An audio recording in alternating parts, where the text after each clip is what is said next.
哇，好大的根系啊！哎，看那些苔藓。孩子，你不是说从国外回来的吗？怎么那么没见过世面啊？你弄那玩意儿干嘛呀？这底下才值得研究呢。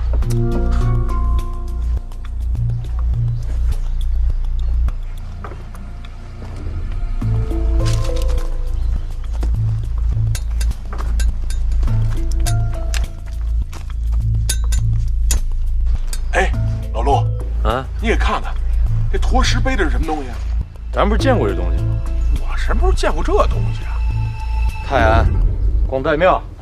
哦，对，要不然你是陈司令呢，记性可真好。那时候还教我念那字儿来，特难念，什么背诗背赑屃。对，我马上就说出来了，就是这俩字儿。你看啊，兽首高昂，龟尾屈伸，四爪抓地，这背上的龟甲就应该是云座了。这是龙生九子的赑屃呀。这树顶上有飞机，树干又有棺材，树底下还冒出一石碑，越来越蹊跷了。对，你说这么大个石碑，他怎么给弄到树下面去？可是刚才的黑烟跟雷暴又是怎么来的呢？这雷暴还可以解释为偶然，黑烟就真不知道了。榕树根系这么发达，这少说得上千年了吧？关键是它怎么会突然裂开呢？这也没有什么联动装置，这石碑又是怎么升起来的？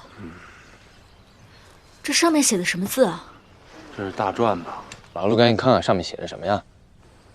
对，您快给看看，这上面有没有明文写着走哪条路能直捣电王老儿的老巢？来，扶着我爬上去看看去。来，一二三，来。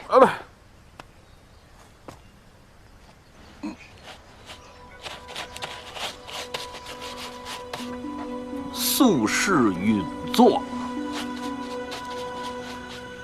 早丧遗宝，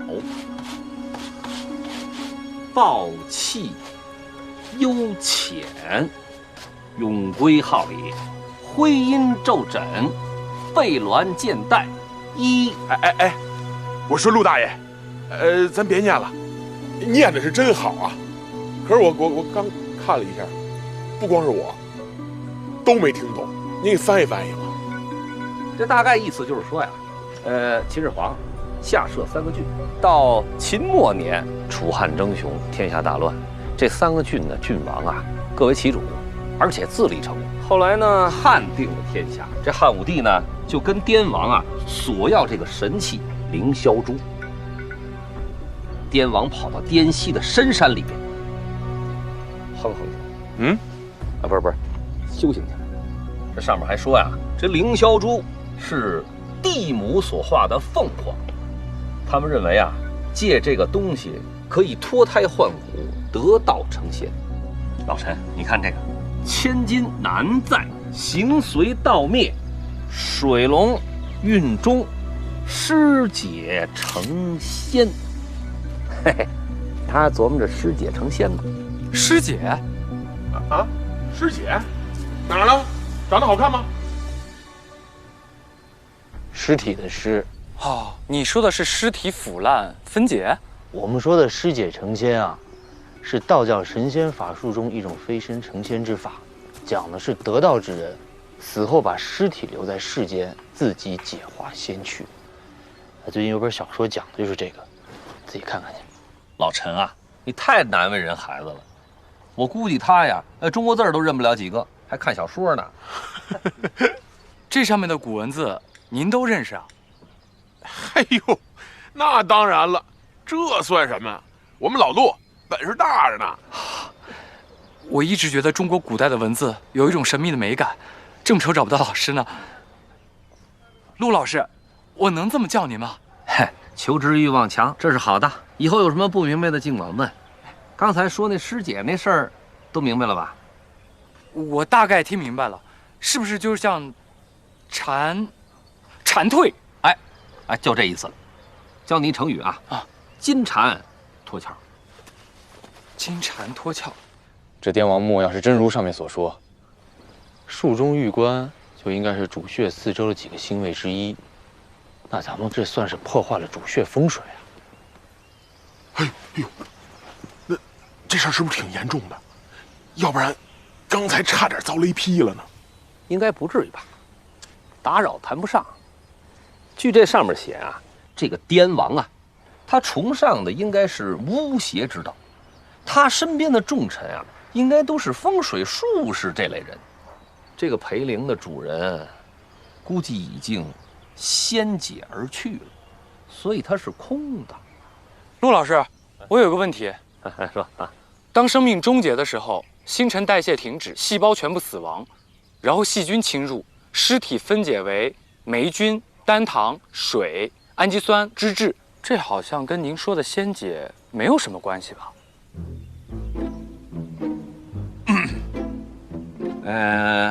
这你说的那个，它应该是西方人关于人死了之后的理论体系。现在咱们讨论的是中国古代人对人死了之后的理论体系。啊，老话说得好，知己知彼，百战不殆。咱们不了解这些糟粕，怎么批判这些糟粕呢？是吧？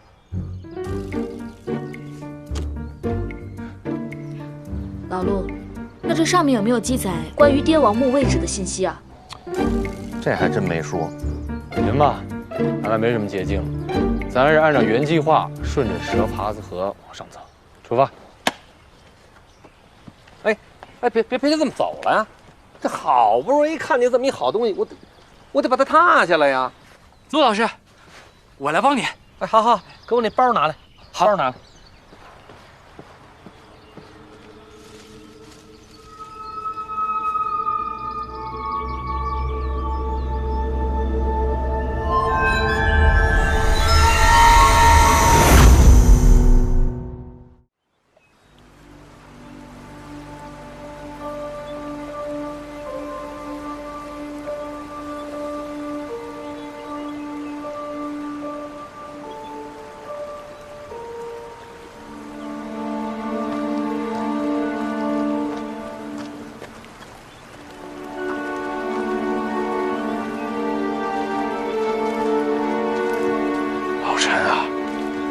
雾气怎么越来越大呀？胖哥，这里是河谷地区，比较潮湿，地势低洼，这雾啊，怕是一时半会儿散不出去了。我怎么觉得这空气有点不太对劲儿啊？是，我好像不是很舒服。我也不太舒服。难道是瘴气？哎，老陆，老陆，没关系，用水打湿，捂住口鼻。大卫，把那个，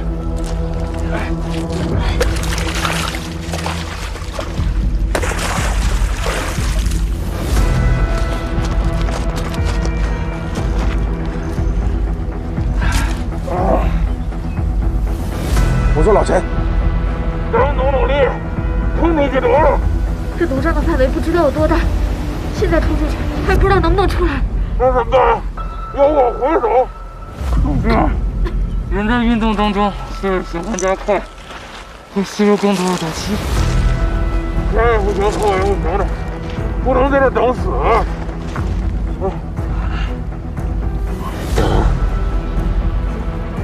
老陈，咱什么阵仗没见过，这就等死了，不至于吧？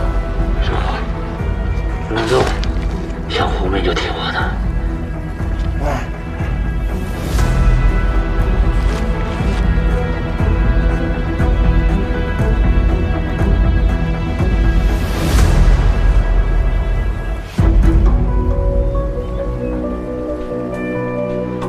我说，咱们现在什么计划？要是真等死的话，我能不能把包里那干粮都吃了？我不想耽误饿死我。你就待着，哪那么多话？哎呀，我要能待得住，谁干这个？哎，把爪子闭上，再坚持一会儿。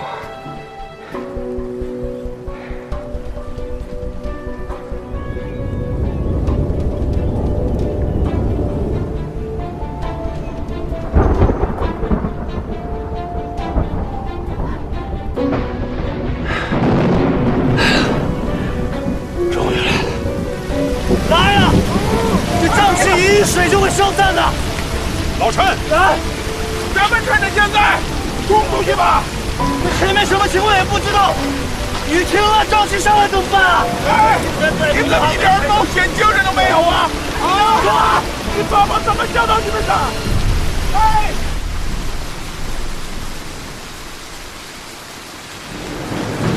老陈啊，你是不是孙猴子变的？雷公转世啊！这雨归你控制，火都浇灭了，胖爷衣服还没烤干呢。但是还得表扬你啊，要不是你这本事，咱今儿就在这儿歇了。我知道，这叫对流雨。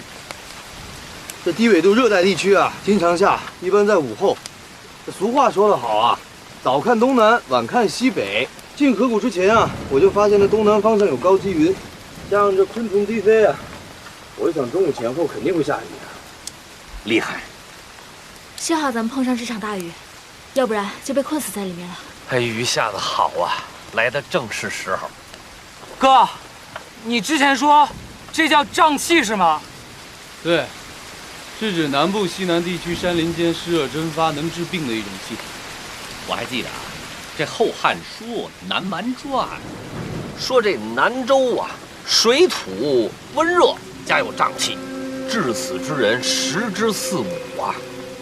我知道了，应该是这里地势地貌奇特，然后还有空气比较湿润，再加上腐烂的动植物的尸体混杂其中，才会产生这样有毒的气体，是这样吗？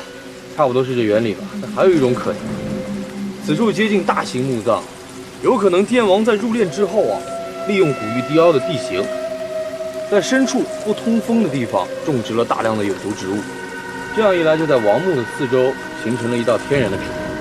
在秦汉时期，从硫化汞里面提取水银的技术已经很发达了，也有可能是他们在周围埋了一圈水银。虽然汞在常温下挥发的比较慢，但是年深日久，还是有可能形成毒气屏障。这个瘴气可能蔓延数10公里，甚至整个滇王墓都有可能被这瘴气环绕保护着。咱们怎么进去啊？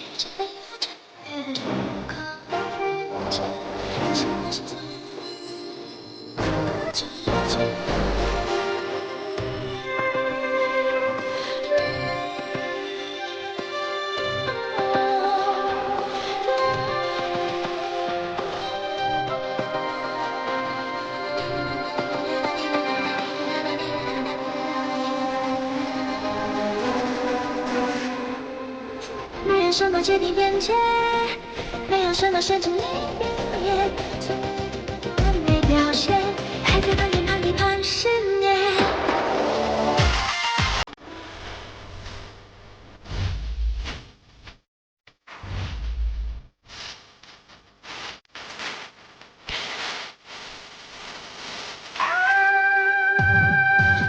四季和彩色刺眼的世界。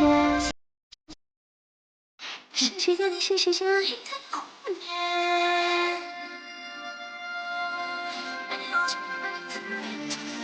空间上没有主角配角，只有一次体验，还是盘点的宣言。